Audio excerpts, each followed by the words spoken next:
Hey guys, we're here at the location of another accidental death, and it's a little noisy because of the highway right here, but believe it or not, in 1906 there was a home right here. It was the home of Floyd Nicolai. Floyd Nicolai actually is a man that knew my great-great-grandfather, taught my great-great-grandfather how to play violin. This is actually the childhood home also of Floyd. His mother and father lived here for many years before he took the house over when his father died in 1905.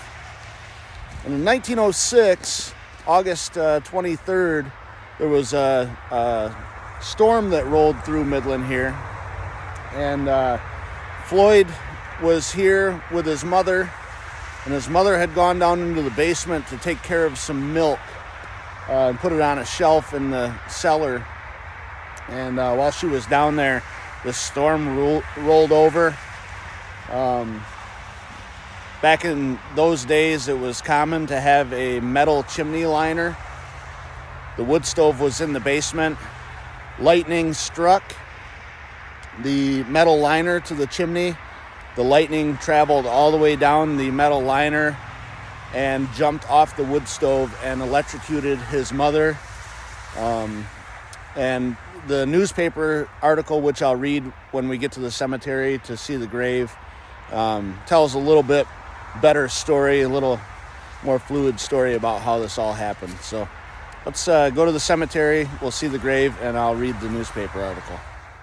Well, here we are at Midland City Cemetery. It's a beautiful morning this morning. You wouldn't believe that it's -3 degrees out unless you were here.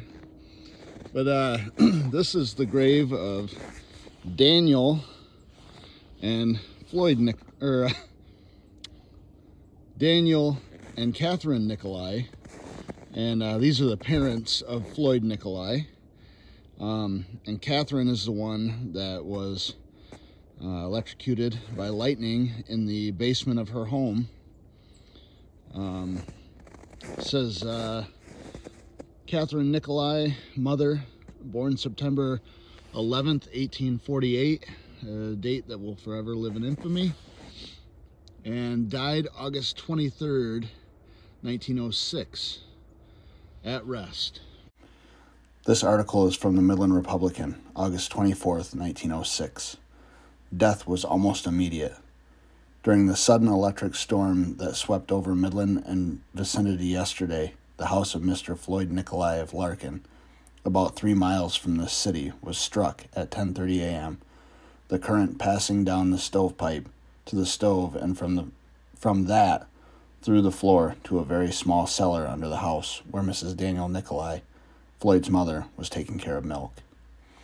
She was struck, and so deadly was the effect that when her son reached her, she was breathing her last, life being extinct within about 5 minutes after the crash.